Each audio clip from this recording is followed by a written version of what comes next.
અને હવે જોઈએ સમાચારો વિસ્તારપૂર્વક તો ઉત્તરાખંડના દહેરાદૂનમાં ભારે વરસાદ થઈ રહ્યો છે અને આ ભારે વરસાદના કારણે આખું દહેરાદૂન શહેર જળબંબાકારની સ્થિતિમાં છે। ઋષિપ્રણા નદીએ રૌદ્ર સ્વરૂપ ધારણ કર્યું છે। શહેરની વચ્ચેની નદીઓનો ભારે પ્રવાહ પસાર થઈ રહ્યો છે। ગાડીઓ છે તે હાલમાં પાણીના પ્રવાહની સાથે તણાઈ રહી છે। પટકેશ્વરમાં તમસા નદીનું પણ વિકરાળ સ્વરૂપ ધારણ જોવા મળી રહ્યું છે। પશુઓ પણ તણાવા લાગ્યા છે।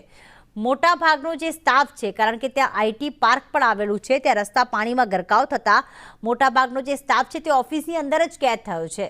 દહેરાદૂનના માલ દેવતા વિસ્તારમાં પણ પાણીનો કહેર જોવા મળ્યો। નદી નાળાના પાણી ધસી આવતા મુશ્કેલીઓ વધી છે। કેટલાક પશુઓ પણ પાણીના પ્રવાહમાં તણાતા દેખાયા હતા।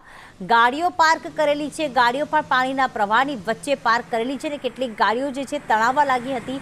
પાણીના પ્રવાહમાં બાઇક ચાલકોને વહી જતા બચાવી લેવામાં આવ્યા હતા। ખાસ ડરાવી દેતો આ પાણીનો ધસમસતો પ્રવાહ અત્યારે ત્યાં દહેરાદૂનમાં જોવા મળી રહ્યો છે। લોકોને સુરક્ષિત સ્થળે રહેવા માટે અપીલ કરાઈ છે।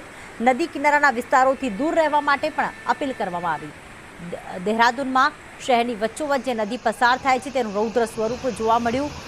ચારે કોર એવું જ લાગે છે કે જાણે નદી જે છે તે આખી રસ્તા ઉપર આવી ગઈ છે ને ચારે તરફ પાણી જ પાણી જોવા મળી રહ્યું છે। લોકો ઘરોમાં કેદ થઈ ગયા છે, ઓફિસોમાં કેદ થઈ ગયા છે, કારણ કે બહાર નીકળે તો કોઈ જ વ્યવસ્થા છે જ નહીં। સાથે સાથે ઘણી બધી ગાડીઓ એવી છે કે રસ્તા ઉપર પાર્ક કરેલી છે, ઘણી વહેવા લાગી તો પશુઓ પણ નદીના પ્રવાહમાં તણાવા લાગ્યા હતા। ટપકેશ્વરમાં તમસા નદી વિકરાળ સ્વરૂપ ધારણ કરી રહી છે।